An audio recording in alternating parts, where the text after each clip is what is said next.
السلام عليكم، ازيكم يا حبايبي؟ عاملين ايه؟ ربنا يجعل يومكم هادي ونادي وكله خير وسعاده وحب عليا وعليكم.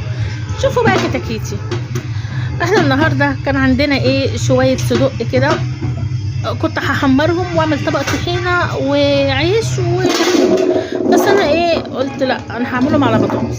فجبت 2 كيلو بطاطس، قشرتهم كده مكعبات صغيره، في اللي عاوز يعملها اعرض من كده عادي.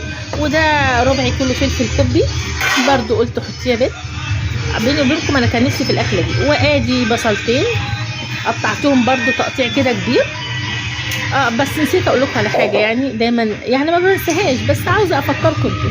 يا ريت اللي بيتابعني ما ينساش اللايك وتعليق حلو، وادعوا لاختي ربنا يشفيها ويخليها لاولادها، وربنا يجعل يومكم كله خير يا رب. بص بقى، انا حطيت البطاطس مع الفلفل مع البصل، هحط بقى بهاراتي وادي لهم تقليبه كده حلوه.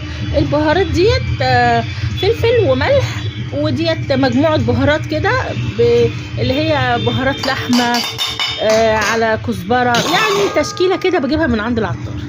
المهم بعد ما قلبتهم تقليبه تمام ودمجت الدنيا كلها مع بعضها، دي كانت عندي حته ليا، قلت يا بنت حطيها كده تحلي الدنيا، عشان اللية ديت يعني الناس الاكيله بيعرفوا ان لية الخروف ديت بتبقى من احلى حاجه ممكن تعملي بالك. بدون بقى شويه الصدق، لو انا كنت حطيتهم كده ما كانوش هيكفونا اكل، بس انا قلت احطهم كده على وش الصينيه وانا بغرف كده ايه، كل واحد يطلع له اللي فيه النصيب. مع عيش بقى كده وناكلوها ناشفه.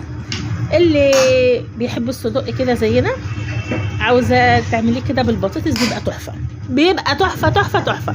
وقلت اكله كده على السريع عشان انا مش قادره اقف بصراحه، الدنيا ساعه.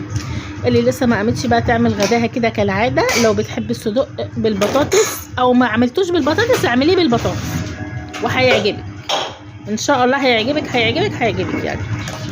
وادي بقى دولت شفشق طماطم كده، طماطم بقى دلوقتي بدات ترخص شويه يا عيال، وحطيت بس انا مش هعملها مسبكه قوي، بس انا حصل بقى معايا موقف مش حلو قوي يعني. انا كنت هحطها في الفرن كالعاده وتطلع بقى وشها محمر كده واقعد اغمس، بس للاسف اللي حصل ما كانش على البال ولا على الخاطر. اللي حصل ان الفرن ما اشتغلش.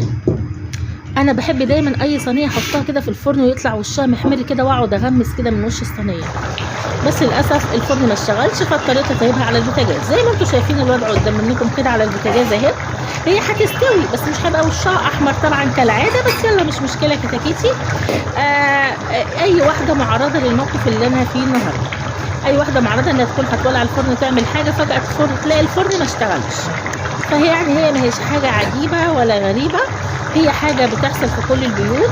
وبيني وبينكم انا ما كنتش هصور، ما كنتش همنتج الفيديو ده، بس قلت على ايه، ما هي دي حاجه بتحصل في كل البيوت، يعني انا هتكسف من ايه يعني؟ عادي.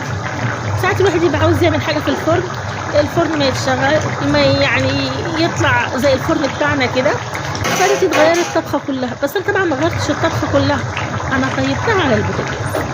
اي نعم مش هيبقى وشها احمر، بس مش مشكله، عادي هتتاكل برضه.